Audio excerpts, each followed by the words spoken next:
Gravação iniciada. Obrigado.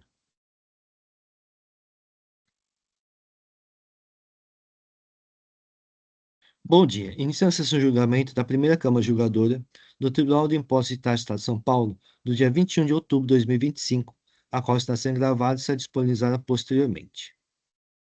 Todos os juízes já confirmaram a presença do sistema de parte, vou iniciar a sessão.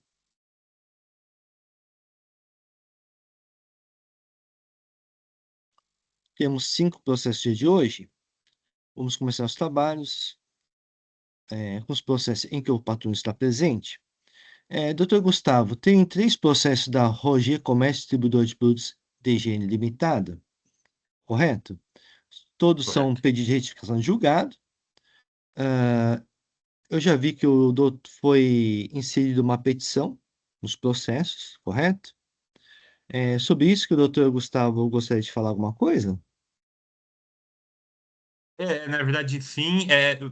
Para os pedidos de retificação de julgado, poderia fazer sustentação oral também, ou... Em realidade, né, que eu me lembro, né, dos processos, me corrija se estiver enganado, esse pedido de Uhum. retificação de julgado, todos, né, seriam da Fazenda Pública Estadual, correto? Correto. Então, em regra, não teria. Deixa eu só confirmar aqui. Não teria sustentação oral por parte do contribuinte, né? Uhum. Seria por parte da Fazenda, mas a Fazenda ela participa dos debates, né? Tá. Mas como entrou uma petição, se o doutor quisesse fazer algum esclarecimento, eu deixaria à vontade num tempo razoável, de uns máximo 15 minutos. Bom, tá bom. Então, agradeço a palavra. Queria só esclarecer, então, que nós juntamos agora, recente, uma petição com fatos novos, né? Um deles, e é comum aos 3 processos, é o pedido de reconhecimento da prescrição intercorrente em processo administrativo. Sei que é um pedido tanto quanto novo aqui no tribunal, apesar de no passado nós termos tido algumas discussões, não é muito comum, mas considerando nesse caso que o processo ficou parado, aguardando distribuição, sem qualquer movimentação por mais de 8 anos, é um processo que é um auto de infração que foi lavrado em 2013, então já tem um bom tempo de trâmite desse processo, mas especificamente após o recebimento e determinação de processamento dos pedidos de retificação de julgado pelo presidente do tribunal à época, pelo fato do processo ter ficado parado dessa decisão até uma distribuição no ano passado, 8 anos, mais de 8 anos, e aí agora até esse momento, essa inclusão em pauta, mais de 9 anos, nós atravessamos esse pedido de prescrição intercorrente. É, Nós contratamos também, por conta do tema, de certa forma delicado, um parecer do professor Humberto Ávila, em que ele aborda essa questão da prescrição intercorrente em processo administrativo de uma forma como não poderíamos esperar diferente, de uma forma brilhante. Traz muitos argumentos relacionados a garantias do contribuinte, ao garantia de tempo razoável do processo, segurança jurídica. Ele traz, inclusive, um tema que agora está pendente de julgamento no STF para analisar a aplicação de prescrição intercorrente especificamente aos casos estaduais, né? Nós sabemos que para casos federais, em algum momento, já vem sendo aplicado. Alguns casos do aduaneiro, por ter previsão específica, também tem aplicação. E o que se pede agora é essa aplicação ao processo administrativo. Somado a isso, em relação especificamente ao auto de infração 4001-207, nós incluímos também um pedido, também por conta de um tema com repercussão geral no Supremo Tribunal Federal. Esse auto de infração especificamente, ele tem uma exigência de antecipação do ICMS pelo artigo 426A do regulamento do imposto, do regulamento ICMS. Por conta disso, nós trouxemos esse tema 456 do STF, por mais que esse item tenha sido cancelado no julgamento original, mas por conta da iminência do pedido de retificação de julgado, nós achamos interessante trazer esse fato novo, que à época da impugnação e do recurso não tinha sido ainda julgado pelo STF, mas hoje nós já temos. É um julgamento que cuidou exatamente da questão de antecipação do ICMS relativamente à legislação do Estado do Rio Grande do Sul, mas que é uma legislação idêntica à estrutura em que foi construída a legislação do Estado do Rio Grande do Sul, é idêntica à estrutura do Estado de São Paulo, tanto que o Estado de São Paulo é, foi amicus curiae naquele processo do STF, demonstrou, inclusive, nós esclarecemos na petição que o Estado de São Paulo apresenta como motivo para entrar como amicus curiae interesse na causa e reconhece que o que fosse julgado nesse processo teria reflexo aqui no Estado de São Paulo. Então, não me parece mais claro que esse tema 456 é plenamente aplicável ao Estado de São Paulo, reconhecendo a inconstitucionalidade da antecipação do ICMS na entrada do Estado.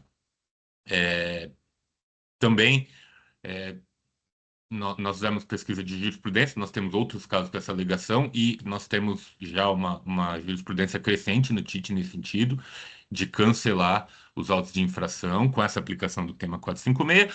No TJ, sendo bem transparente, todas as câmaras de direito público já têm também decisão pelo cancelamento de autos de infração e aplicação do tema 456. Então, TJ, na minha opinião, é um tema já pacífico, e no TIT a gente tem essa crescente, nós citamos as decisões que tem já proferidas aqui no tribunal, cancelando o auto de infração por conta desse tema. E creio que são esses os motivos que ensejaram essa petição. São dois fatos novos, um que surgiu em decorrência dessa demora de tempo e outro que não existia quando apresentamos os recursos lá atrás. Então, são só esses esclarecimentos de fato.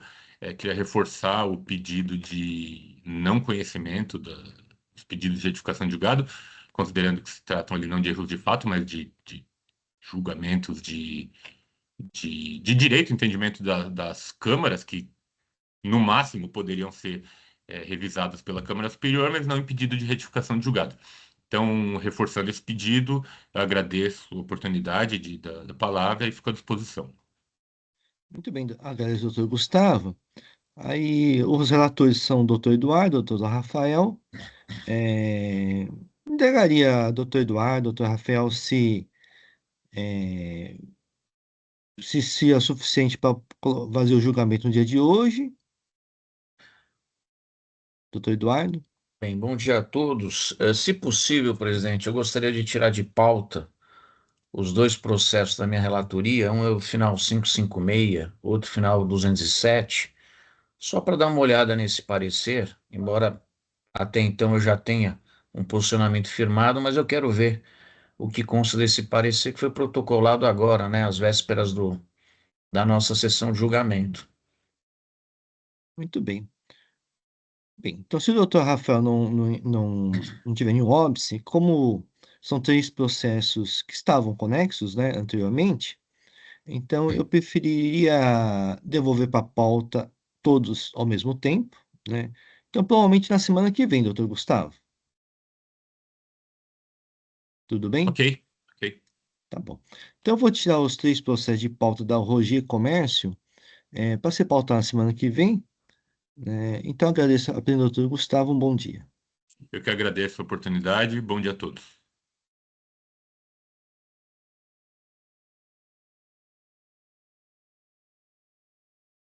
Só um momento que eu vou retirar de pauta os três processos. Aí já inclui semana que vem, né, presidente? Isso, já faço inclusão para a semana que vem. Só porque, como eles foram julgados em conexão, em recurso ordinário, eu acho mais conveniente serem julgados na mesma sessão. Faz sentido, presidente, tirar o meu também, porque a gente jogar os três juntos.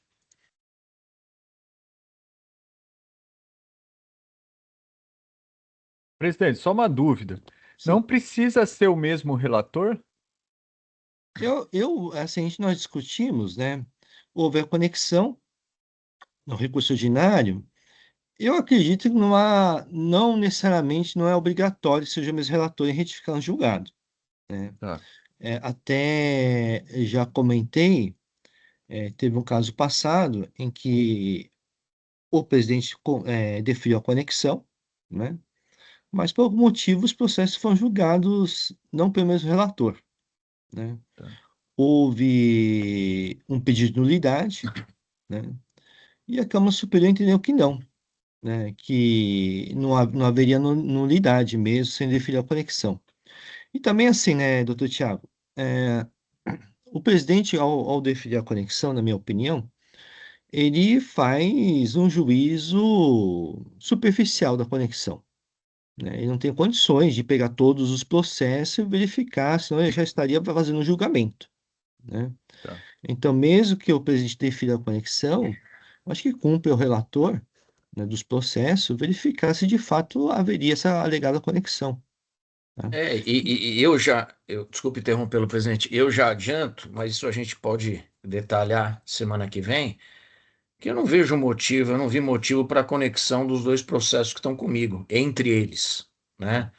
Tem matéria diferente sendo tratada, são as mesmas pessoas, mas são outras operações, então nem justificaria esses dois serem de minha relatoria, poderia ser um de relatoria de outro juiz. Mas depois a gente trata disso. E em retificação de julgado, doutor Tiago, em tese, nós não podemos alterar a matéria jurídica, né, a matéria de direito, né? Em retificação de julgado, a gente simplesmente teria que se ater a alegado erro de fato, né? Então, a tese jurídica, se é que há alguma tese jurídica ou valoração da prova, em retificação de julgado, a gente, em tese, não poderia modificar, né? Porque aí seria lá para a Câmara Superior. Então, eu acho que em retificação de julgado não há problema, né? Sim. Agora, Pensando bem, até porque o órgão de julgamento é o mesmo, né? é o Então, mesmo, isso. estando aqui, né, na primeira Câmara, tá tudo certo. Não, tá ótimo, Acredito que presidente. sim. Obrigado. Em especial retificação de julgado, né? Retificação de julgado, mesmo que a gente não concorde com alguma avaliação de prova ou com alguma matéria jurídica que foi decidida, a gente em retificação de julgado não poderia alterar, né? Certo. Então, Obrigado, mas, presidente. mas por conveniência, acho que é bom julgar os três processos no mesmo dia, né? E também, eventualmente, se tiver vista de um do outro, também façamos todos juntos, né? Certo. Tá bom. Então, passar para o processo de CTN, Centro Técnico de Manutenção Limitada, é recurso ordinário, relator Dr. Eduardo Soares de Mello, não há protesto por sustentação oral. Perfeito. Eu só preciso editar o voto, Já é possível, doutor. tá? Só um segundo. Estou aqui selecionando.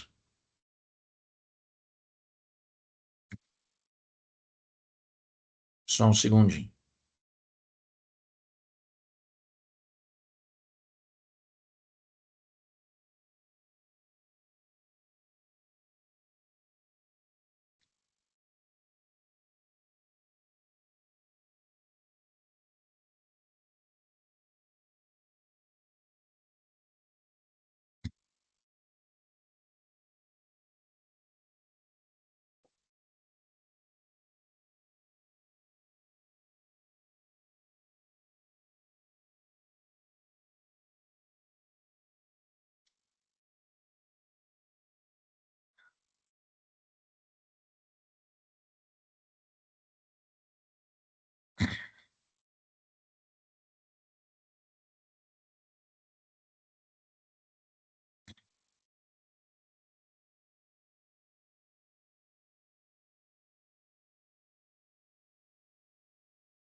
Bem, o voto foi registrado.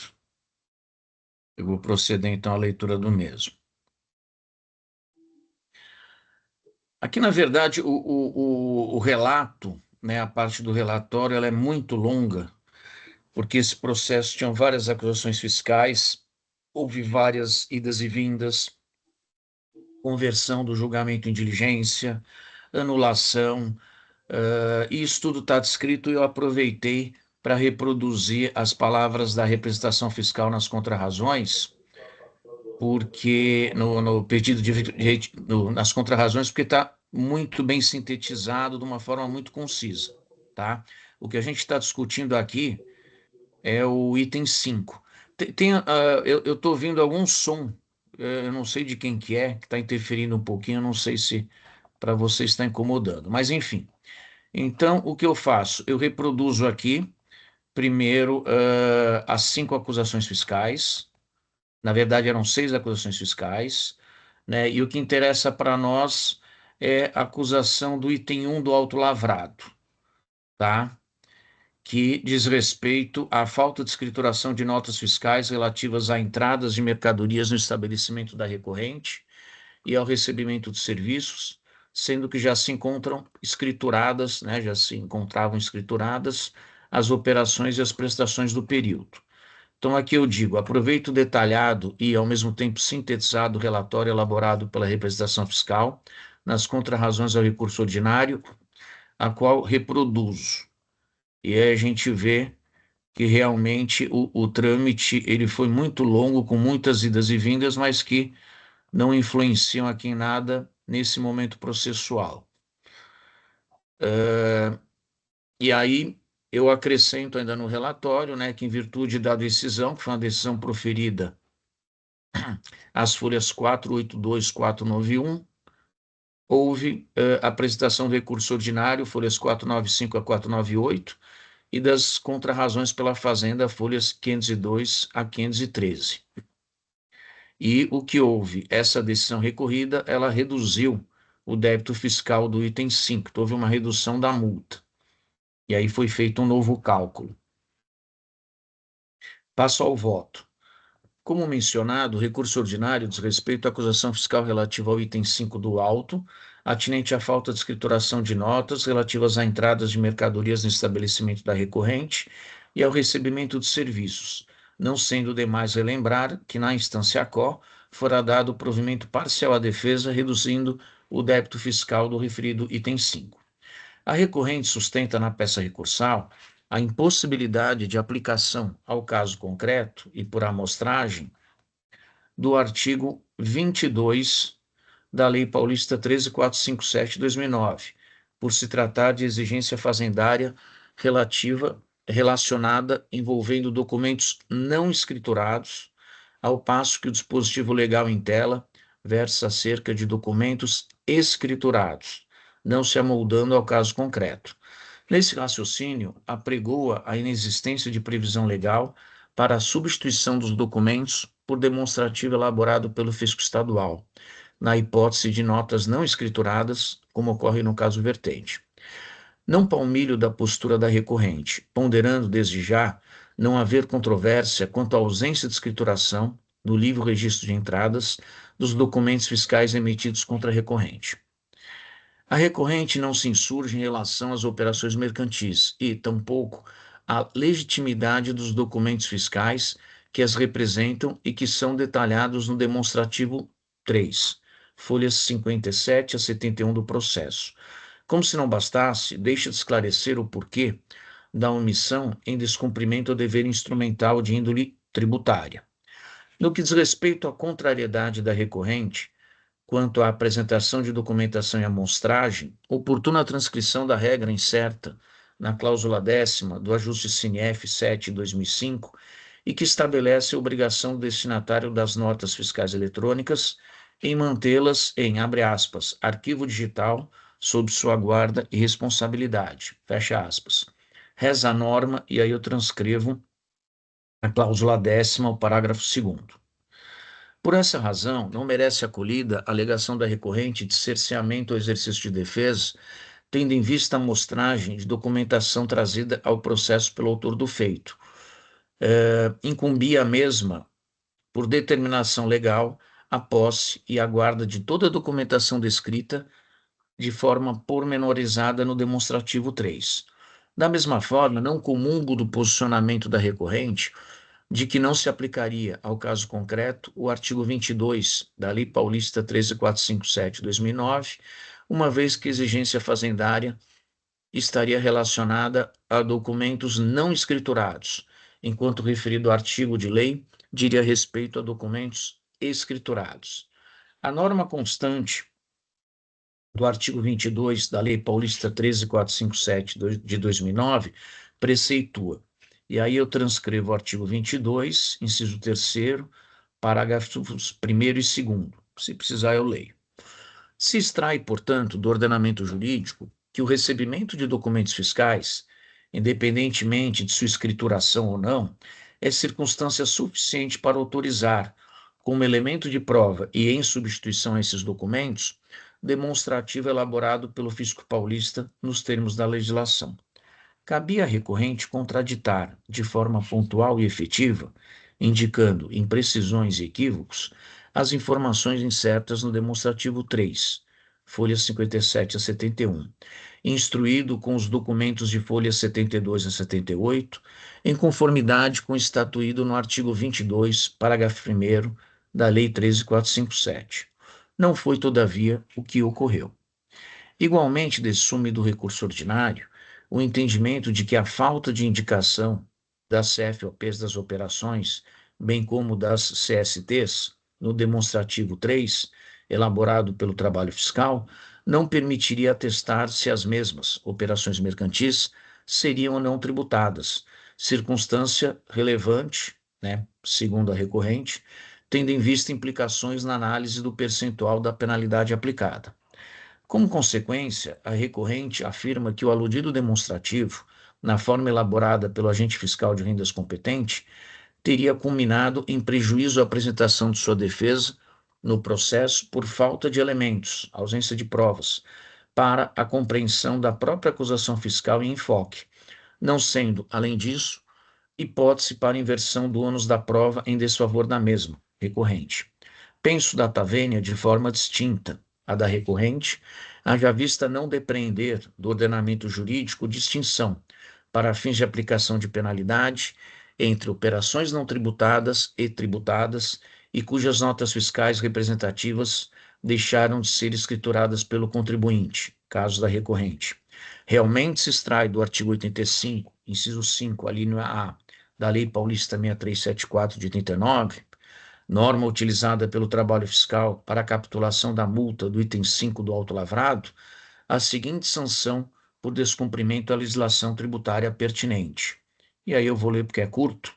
O descumprimento das obrigações principal e acessórias instituídas pela legislação do ICMS fica sujeito às seguintes penalidades. Inciso 5º. Infrações relativas a livros fiscais e registros magnéticos. A linha A. Falta de escrituração de documento relativo à entrada de mercadoria no estabelecimento ou aquisição de sua propriedade, ou ainda ao recebimento de serviço, quando já escrituradas as operações ou prestações do período a que se refiram, multa equivalente a 10% do valor da operação ou prestação constante do documento. Fecha aspas. Em outros termos, o dispositivo legal em apreço não distingue, na hipótese de falta de escrituração de documento de entrada de mercadoria ou de serviço tomado, penalidade mais ou menos gravosa, o que fragiliza a assertiva da recorrente de que seria primordial a informação contida nos CFAPs e nas CSTs das operações para, diante da suposta, digo eu, tributação ou não dos negócios jurídicos realizados, ter conhecimento sobre a penalidade mais onerosa ou mais suave aplicada. Adiciono que as demais alíneas do referido inciso 5 do artigo 85 da Lei 6374 trata de situações fáticas absolutamente distintas da verificada neste processo. Por mais esse fundamento, não merece acolhida a pretensão contida no recurso ordinário interposto. Em face do exposto, conheço e nego provimento ao recurso ordinário. Então, acho que ficou claro, e basta dar uma olhada no recurso ordinário da autuada, que trata-se de uma peça extremamente simples, são 4 páginas, ou 3 páginas, em que ela não rebate, as informações contidas nesse demonstrativo 3. Então, ela tenta afastar a aplicação do demonstrativo como substituição aos documentos, mas ela deixa de exercer o contraditório, ampla defesa. Então, é assim como voto, presidente. Agradeço, doutor Eduardo. Eu verifiquei aqui, nesse processo está impedido, porque houve um recurso especial lá atrás, e eu fui relator. Exatamente. E aí que eu vi rapidamente, depois que foi anulada a decisão do item 5, né? Foi para a Câmara Julgadora, que anulou a decisão da primeira instância, voltou para a primeira instância, teve novo julgamento na primeira instância e agora é o recurso ordinário. Correto, doutor Eduardo? Ainda bem que você lembrou, porque eu havia esquecido. Eu vi que tem um impedimento seu, depois do Érico Veríssimo, do Érico, né? Aí depois eu vi até que tinha sido distribuído para o Rafael, mas ele não estava impedido, acho que por questão de prazo e tal. Então é só o presidente que está impedido. Ok. Então eu vou declarar o impedimento do sistema de parte.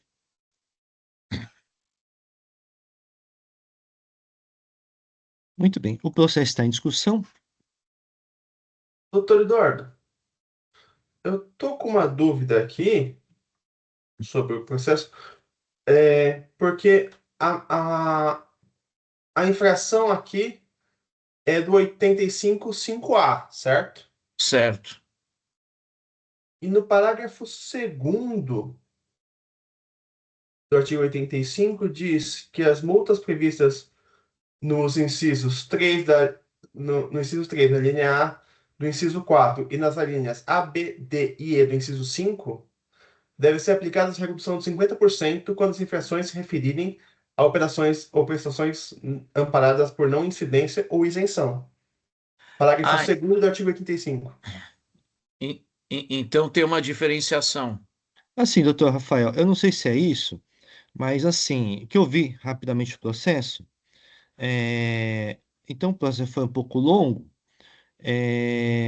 realmente aconteceu isso, tá? Mas houve um hat-hat, né? Então, o que que aconteceu? Vou tentar fazer um estoque bem resumido. Teve o julgamento da defesa, né? E aí teve o julgamento em recurso ordinário. Teve o julgamento da defesa, tinha sido reconhecido isso. Na primeira julgamento da defesa, tinha sido reconhecido que algumas operações seriam não tributadas, então teria essa redução, tá? Houve Aí a teve redução. aí, na primeira defesa, julgamento da primeira defesa, o fiscal concordou, então o julgamento da primeira defesa ele julgou parcialmente procedente o item 5 por conta disso, que tinha algumas operações não tributadas, que tinha uma multa menor, teve o RO, e depois teve o recurso especial, que eu fui relator, né?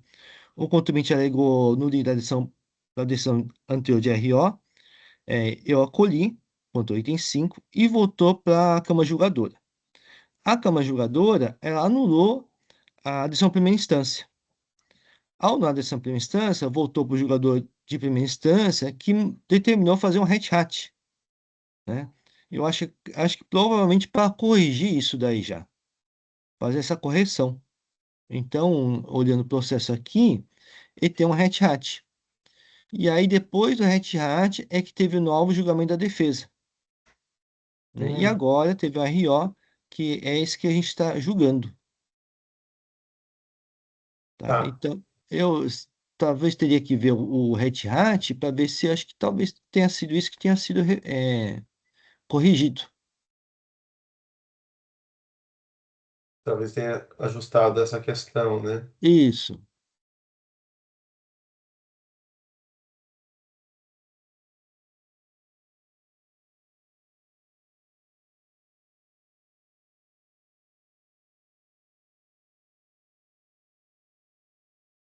Talvez. Presidente, Sim, olhando aqui a decisão de primeira instância, a última que a gente teve, né, nas sim. folhas 490, parágrafo 22, ó, o julgador está falando.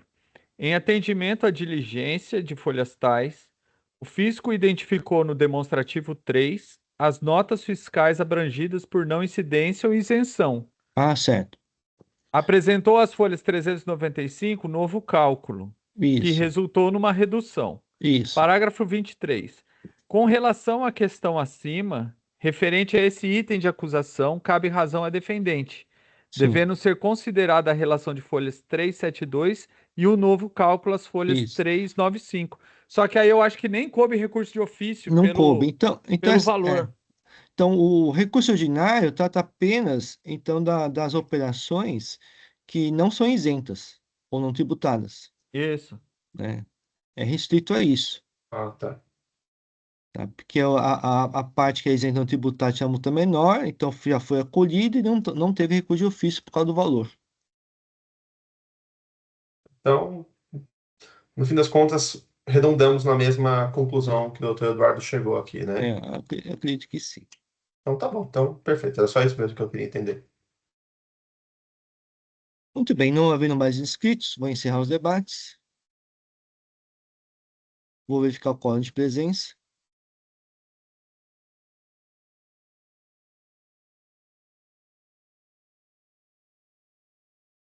Vou iniciar a votação.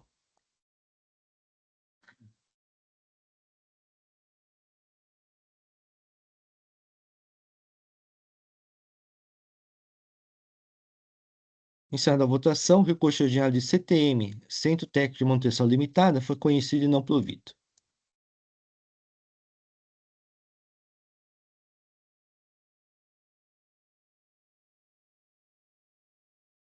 Passar processo de supermercado Stabile Limitada, recurso ordinário de minha relatoria, não há protesto por sustentação oral. Eu vou pedir licença aos senhores, porque eu vi que o contribuinte apresentou uma petição recentemente. Eu vou ter que alterar o meu voto por conta dessa petição, porque nessa petição ele desistiu da impugnação de recurso ordinário. Tá? Então houve uma desistência, então eu vou ter que alterar meu voto. Então eu vou pedir uma pequena licença para fazer isso.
Muito bem, vou passar diretamente ao voto. O contribuinte apresentou a petição de folha 144, expressando a sua desistência do processo do recurso ordinário interposto. Assim, com a espécie de desistência, esgotou-se o processo administrativo tributário. Então, pelo exposto, não conheço recurso ordinário. É assim que eu voto.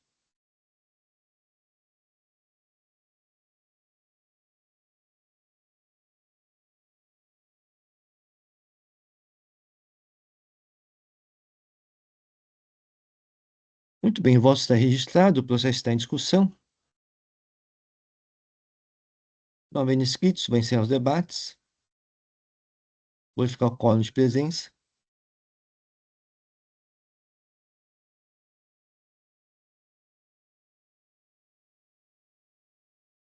Vou iniciar a votação.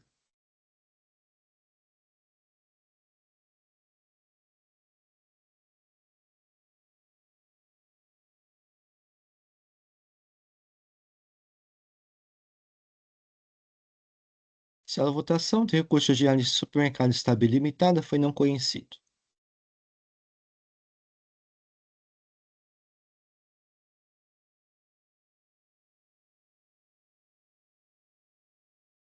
Muito bem, com isso encerramos o processo do dia de hoje. Então, podemos encerrar esse julgamento dessa primeira Câmara Julgadora do Tribunal de Impostos do Estado de São Paulo, do dia 21 de outubro de 2025. Agradeço a presença de todos e pediria para o Luiz Felipe encerrar a gravação.